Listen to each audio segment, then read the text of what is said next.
when you die, as to those assets, you know how much you pay? Zero. I like that. Yeah. I mean, think about that. So when you hear about rich people that pay no taxes when they die, part of it is because of this very, very common tool. Yeah, they're being smart with their money. Welcome to Life's Third Act, an enlightening look at estate planning, retirement, and beyond. Welcome to Life's Third Act. Today we pick up with part 2, and we're talking about Steve Jobs. Now, in our previous segment, we talked mainly about his life, but it was a good foundation, I think. We didn't go into great detail because our objective here is not to be authorities on his life. You can find that in lots of places on YouTube. But we wanted to establish a little bit of foundation so we could go on and talk about what is really the thing that we know most about on this show, and that's to analyze their decisions relating to their end of life as well as their estate planning. So that will be mainly the focus of this episode, part 2. So one other thing, if you like this, be sure and hit the like and subscribe button. That is important to us. We don't talk about it a lot on here, but understand how the system works if you watch many of these YouTube shows, is that the quality of our placement, the opportunity to get before more people, those are all affected by the extent to which we get likes. And also give us comments. We want to know how we can do better. If there are things that happen here that aren't clear to you, or you want further explanation on, a criticism, follow up, let us know, give us some feedback. So with that, here is Steve Jobs, part 2. So people who think that there's a chance then that they're going to be looking at paying a ton of estate tax will figure, well, maybe if these assets are going to increase in value, I should go ahead and lock in whatever that value is now, and I'll have to pay it now, but that's much better than the alternative.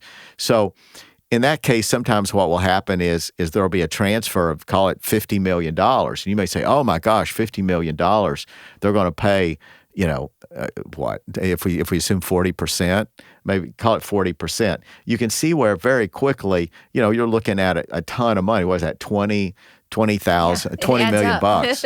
So with 20 million bucks, some would say, well, why would I do that?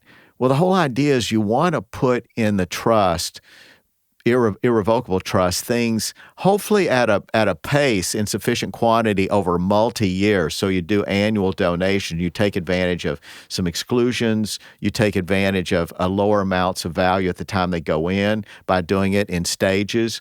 So a lot of people want to do it to where they don't trigger any taxation in the short term. In other words, they keep it low, or at least much lower than what it would be if they just put everything in that was fully appreciated all at one time. So usually that's not the way it happens. Usually you start this planning like a decade or so in advance, almost exactly what this was. Mm-hmm. But you start as early as you can. But that doesn't mean you can't, that age 75 is not a good age to do it, or 80, or because there's still time for you to make contributions over time.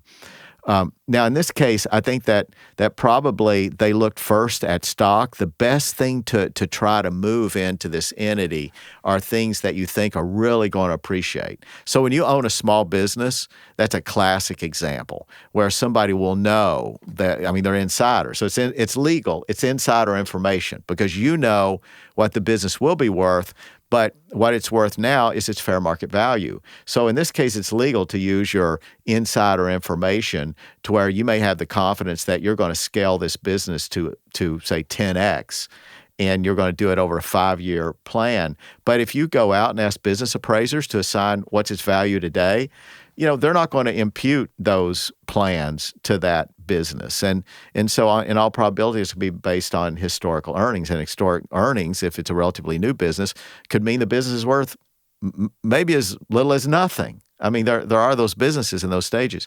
So those are the perfect things to transfer, but also stock.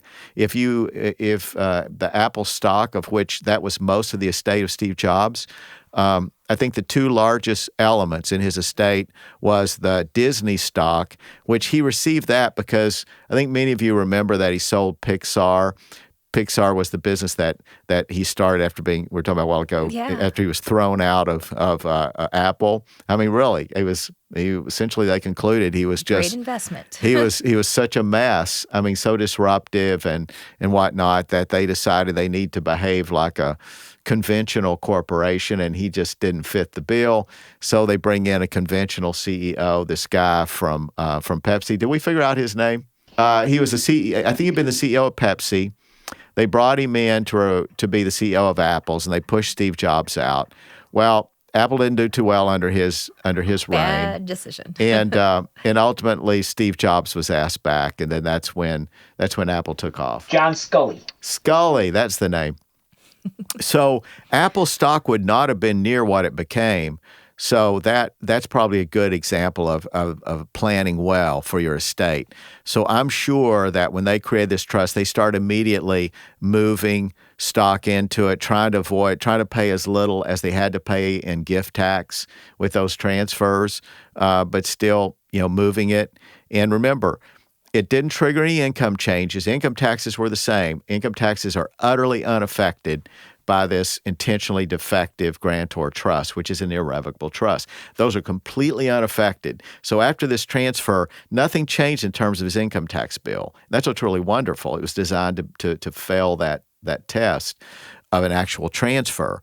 But for his purposes, his estate planning purposes, it was a valid transfer, which means it triggers estate tax. But that's the thing that really triggered the whole exercise, because he would much rather pay a little tax now and avoid what really could require having to liquidate substantial parts of his estate when he dies. And I want people to get this is a common phenomenon. You don't have to be rich for this to be true. You do have to have enough money to where you've triggered estate taxes. And again, depending on what happens after this year, I don't think that it'll go back down to where it was, given the mood right now of Congress. There's no conviction behind trying to increase the amount people pay in their estate taxes. So I don't see that happening, but it could. It's going to have to be renewed, so it'll come to a vote in Congress. Anyway, so people then who, let's assume, are not that rich and they have an estate and they own a farm or they own a business. Imagine where a relative dies, leaves you a business. The business is otherwise healthy, but guess what? It's worth $100 million. And that doesn't assume a grand business. I know that many of you think that it is, and maybe I'm assuming too much by the people I know who own businesses like that. But I see it as a lawyer. I see it regularly, and let's call it $50 million.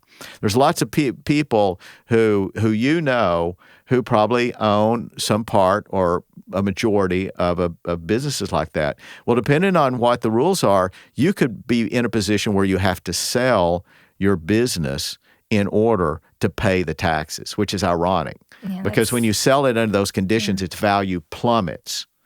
Now, I'm going to give you a qualification to what I just said, but let me first make this vivid for you.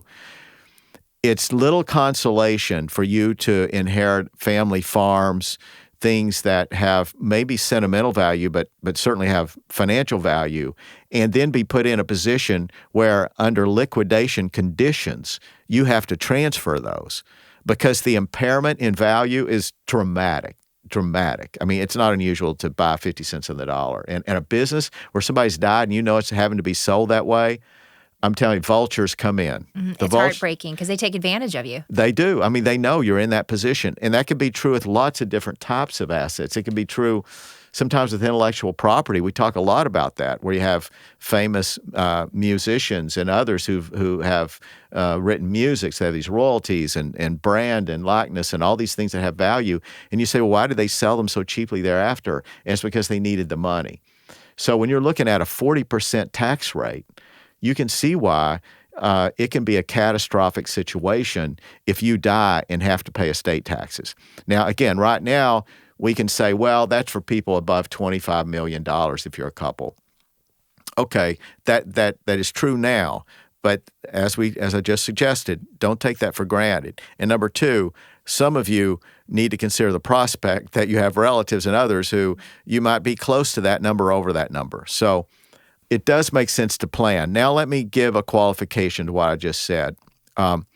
There are certain rules to try to alleviate that impact.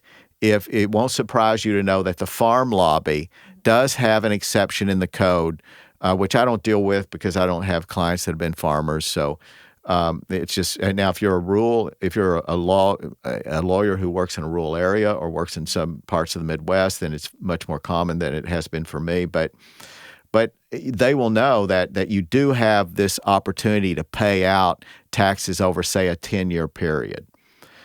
And similarly for small businesses, you have to meet certain criteria. It's not a given. But if you have businesses of certain size, they will cut you a break if you're a small business. So you get a similar thing where you can pay that over I think it's still a 10-year period of time. But keep in mind that if your farm generates or your business generates the amount that is owed per year and you have to pay everything it generates because it represents 1/10 of the value of what was owed, and this assuming you qualify for that sort of deferral or installment payment plan. But even if you qualify for it, it could mean that you still have to sell the business because you simply don't have the ability to pay it. So I don't want to fail to mention that. It is important to know, and it does help some people, but by no means does that provide great relief to most people who own businesses and farms that are vulnerable to a substantial payment, and they have to come up with that money in relatively short order. And even the 10-year payment plan is not sufficient to allow some people to avoid having to sell that farm quickly because the income isn't there to subsidize the payments that have to be made. And there's interest, and I haven't looked at the statute recently. I think it's a statutory, the federal approved rate of interest that's applied to that. So it's better than if it didn't exist, but I don't want you to think that suddenly solves the problem. It doesn't solve the problem. And incidentally, there are other assets that don't qualify. So I gave you two broad categories that often do, or at least sometimes do, and that's farms and businesses, smaller businesses. Well, going back to the Jobs family, they had a dispute with a yacht after he had already passed. So he wanted a 256-foot super yacht named Venus. And he commissioned that before his death in 2011, and it was designed with a French designer, Philippe Starck. And, well, they ended up in court over that. Now I'm trying to figure out, Justin, who was the designer on our yacht? I can't remember. Was that the same designer? I think it was somebody else. He was a little more famous. Yeah, because I hadn't heard of that guy. But so this is a problem that you all have identified. We've all had yachts where, somebody comes knocking at the door and say you need to pay for it. And and in this case, though, how much was at stake? This ended up, let's see, it was $9 million fee for the project. And they said that his estate argued that $9 million fee was based on a higher estimate cost of $150 million, which that was the actual cost. So they started it at one price and then ended it at another price. So they took legal action, and the yacht was actually impounded for a while. So nobody could get on that yacht at all. This thing looks like an Apple product, too. Well, look, maybe Steve Jobs, I'm sure Steve Jobs would not just hire a designer and tell him to go do it. Something tells me Steve was standing over his shoulder. Oh, probably design, totally. Yeah. So this is an example. So there's lots of examples that clearly what I've just told you in terms of these special provisions, would not have any application to. And they're not sympathetic with people who have really large amounts of money either, which perhaps you're not either. But the point is, I think that you have to realize how hugely beneficial these irrevocable trusts can be. And so let's use an example. We know at the time of Steve's death in 2011 that the value of his estate was estimated to be about $8 billion. $8 billion. And this is at a time when $8 billion is a lot of money. Mm-hmm. So things change. Costs go up. So $8 billion in 2011. Now we have, I don't know how many 1,000 billionaires or more in the world. You didn't have many billionaires in the world then. So Steve Jobs, we'll make an assumption, and we could probably look this up. Mm-hmm. And if we were better at research, I apologize to our audience, but if we'd gone back and checked what the value of the Apple shares were and of the Disney shares when that transaction had taken place. So that and to clarify that, this was an exchange of shares. So what was transferred to Steve Jobs when he gave up his interest in Pixar? He transferred all the shares to Disney. Disney transferred the stock to him. I don't think that was a taxable event. And the result was that he ended up with around 158 million shares of Disney. He was the largest. A lot of. I mean, he basically was Walt. Yeah, well, right. He was the largest shareholder, right? Which would put him above Walt Disney's son. Well, all of them. I mean, I don't even think they're involved anymore. So, I mean, so he a huge amount of shares, but this was a stock transfer, so there wasn't an exchange of cash. And I don't know what year that took place, but we'll just use a hypothetical here. We'll say that at the time that the transfer of his stock in Apple went into his irrevocable trust, we'll say that the stock was worth, and I'm just literally pulling this out of the air, say it was worth $500 million. It could have been more, probably was more. But anyway, we'll say $500 million.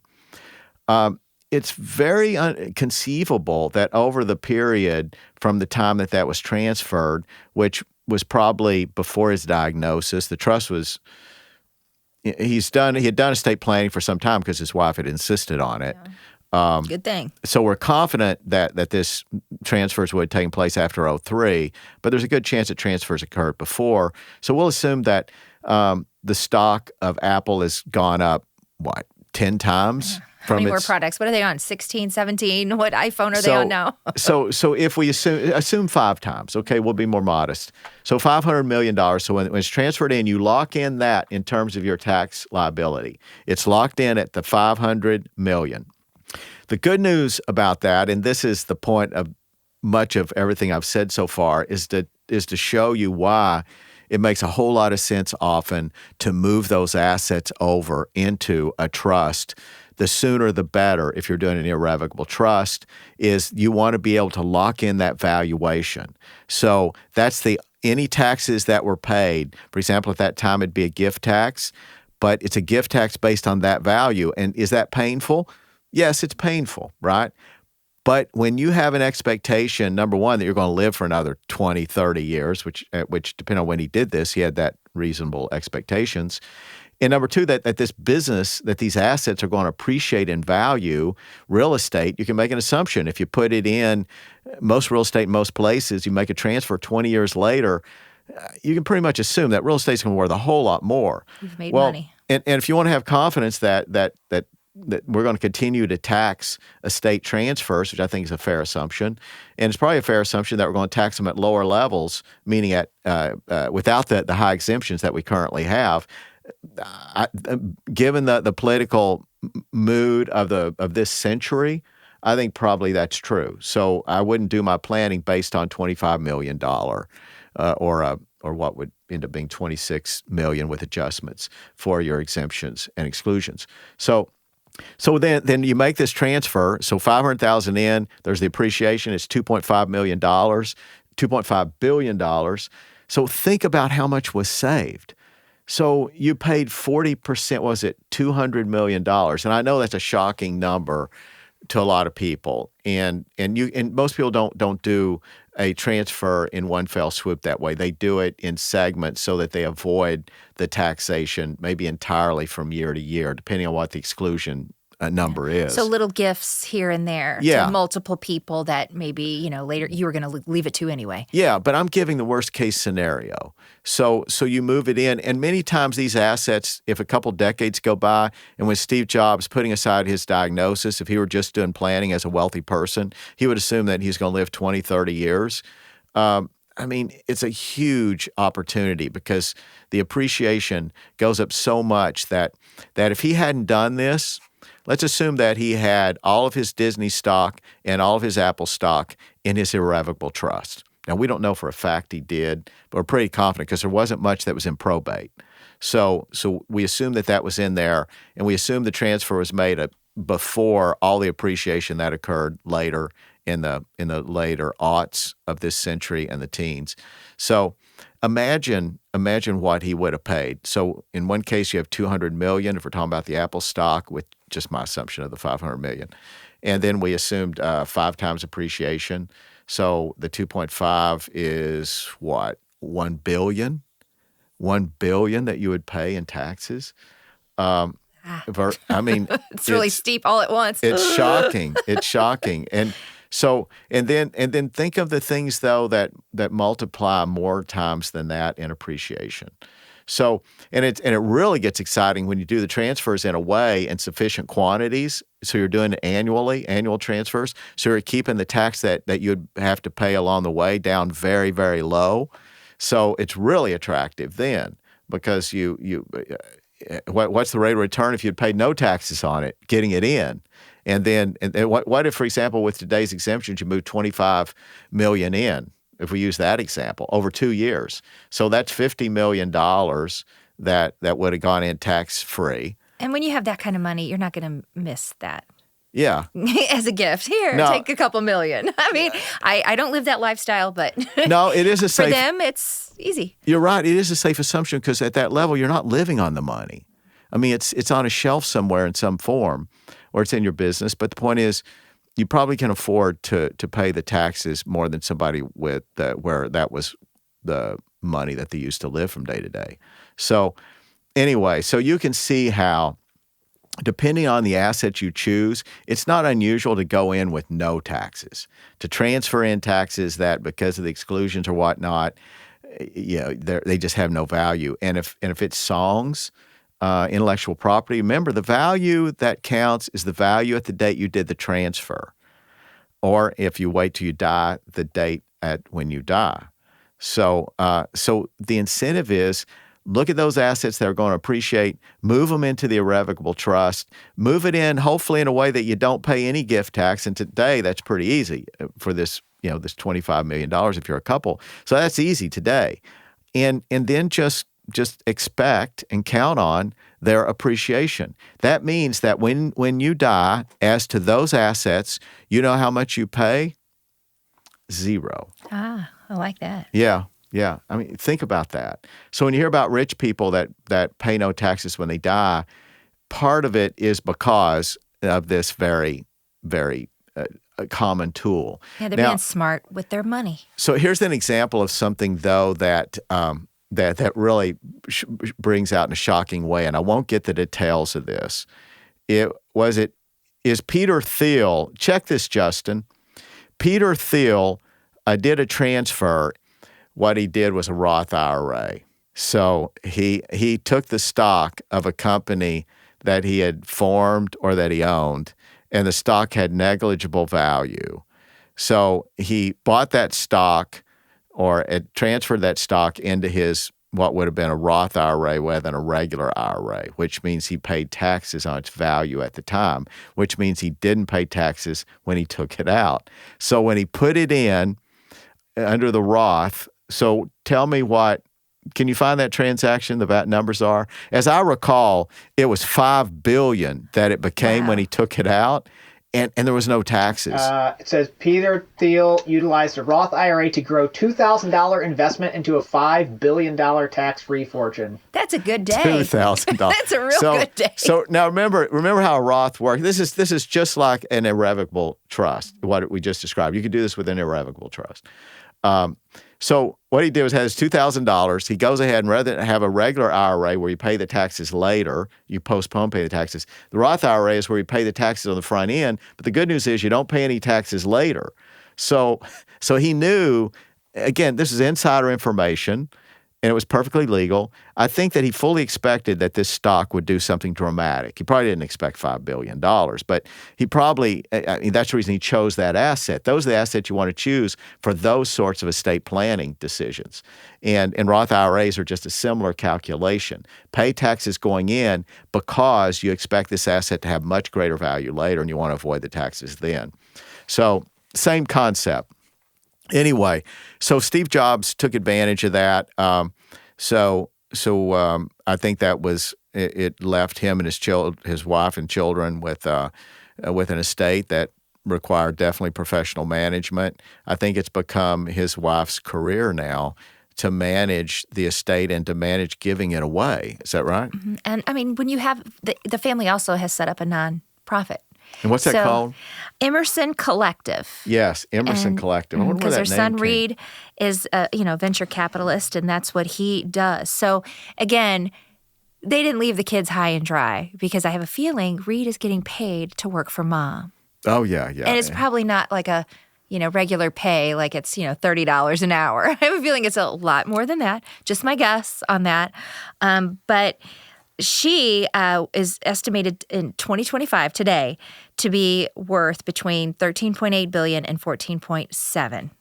That is what she's worth now. And what's ironic is that she has proclaimed her goal is to not accumulate money, but to give it away. So her position is that she's not going to do what some philanthropists will actually, their idea will be, I'll continue becoming richer and richer, and then when I die, it's going to all be given to charity. No, her position is, no, I don't want to accumulate it now. I want to give it away now. And I'm surprised at the numbers you just gave me, because it seems like it just gets better and better. She can't give enough of it away. She can't give it away fast enough. No, which it would be a good problem to have. But again, she doesn't believe in that whole legacy wealth building. So I'm thinking Emerson Collective. I'm going to speculate. Ralph Waldo Emerson. You got it. I just looked it up. You looked it up? Yep. Yeah, I can see where the philosophy is similar. He was really big on the environment and nature and simplicity. And I just think that she wants to give to those causes. I know environmental causes were high on her list. Yes. But lots of things really kind of, for lack of a better way to put it, kind of woke programs and ideas. I know that doesn't she live in San Francisco where he lived? Yes, I do believe so. In California, staying in California. So anyway, so she's devoted to giving this money away, and she's helped a lot of causes. I'm sure many good causes. Mm-hmm. I was reading an article about the role that she's played in this project that she's created in San Francisco, where she's invited others to join in this charitable giving program, and it was related to the poor and redistribution of income to homeless people in various forms. So she probably has the ideals, in many ways, of her husband. And I'm sure the children, and I'm going to speculate on this, but this is something, before we close, I have to be sure and mention this as a factor to encourage those of you who would benefit from an irrevocable trust to consider. Equally important is the ability to control, to some extent, the way money is spent after you're gone by those you care about. And an irrevocable trust invites you to place guidelines. I'm using the word guidelines. I would say restrictions or covenants or whatever regarding when money is given out, what are the conditions that it's given out. Do you give the power to cut the spigot off to the trustee? And in this case, that trustee is Lorraine. So I'm willing to bet that Steve did not have a provision where some substantial portion of the trust would be just given away to the kids after he was gone, or even in a 5-year period, which is common. Some people say, well, I'll hold it I'll have it held in a trust for 5 years. And I'm an advocate and have been for years of keeping it in the trust and for the lifetime of the children, but yet maybe having liberal access. So the wonderful benefits, and they're numerous, really justify your acting to protect your children, not only from themselves. This doesn't assume your children have problems, but to protect them from others. Yeah. I mean, what if you have the child who would spend it in, 5 minutes, or if you have that child who gets married, and then that doesn't work out, and then do you really want your son-in-law or your daughter-in-law to take you, rob you blind? Probably not. Yeah, and that is one of the primary considerations is the possibility of divorce. So that money just notoriously becomes a marital asset, because it's just a fact that people who would otherwise have that money in a trust, if it's in their name, they're not going to know better, nor are they incentivized to try to protect it and keep it separate. So, love being blind, right? They tend to, that money makes its way into joint accounts. It makes its way into assets that are bought, that are in both parties' names. So, there's just so many ways in which you can be sure that if you leave it to younger children, by younger I mean, somebody who's marriageable, of marriageable age, or soon will be, if they marry somebody, you can be confident that that money will become a marital asset. I would just take it for granted it's going to become a marital asset. So then you have to hope the marriage lasts. But I'm suggesting that, you can give your children better protection. And not only that, against third parties. So it's not just for divorces, it's any threat, lawsuit. They have a car accident. Yeah. If you keep it in the trust, then those assets will be protected for the balance of their lives. And I'm willing to bet that Steve Jobs, the terms of that trust are such that no huge quantity of money was released at one time into the lives of any of those children. I could be wrong. No, he seems like a smart guy, though. Yeah. But I'm willing to bet that I know that they didn't want to give them a lot of money anyway, but you and I both think that they gave them millions, Yeah, I think whatever they got that some. millions is. Yeah, and that's what his first daughter, who again he didn't admit to until later, regretted that. But she's now 46. The others are in their late 20s, early 30s. So again, that's still so young to have that kind of money. So like you're saying, to try to help your kids, protect your kids, to keep them safe. That's the way to do it.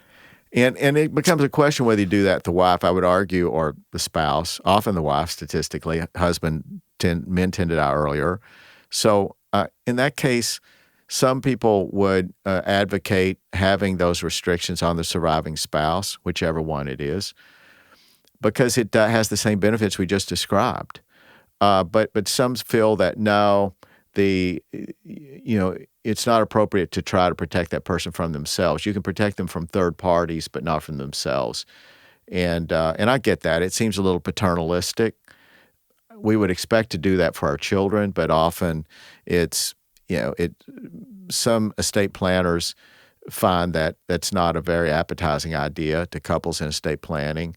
The surviving spouse wants complete control. So the way you do that is you go ahead and create sub-trusts for the children. So you set aside their portion, and then as to the other assets, the wife may have broader discretion. Incidentally, you can still give the surviving spouse broad discretion and still give some asset protection. As long as you don't give that surviving spouse unfettered control, then that surviving spouse gets the benefit of knowing that no one around them, no threat through lawsuits, spouses, whatever it might be, bankruptcies that occur to people even with the good business judgment. Sometimes things go south, recessions come.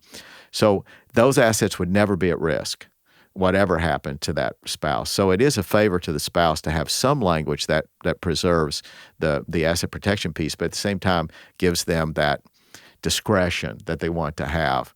So that line can be walked. It can be walked, with a high level of confidence.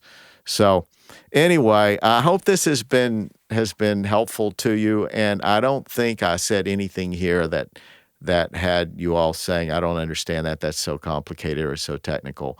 So let me know. Let me know what you think of that explanation. I'd love to hear that you all thought, yeah, I understood it. Even if some of you thought it was boring, at least I'd like to hear you think that you understood it, but I hope it wasn't boring. Our objective here is to give you information that's useful.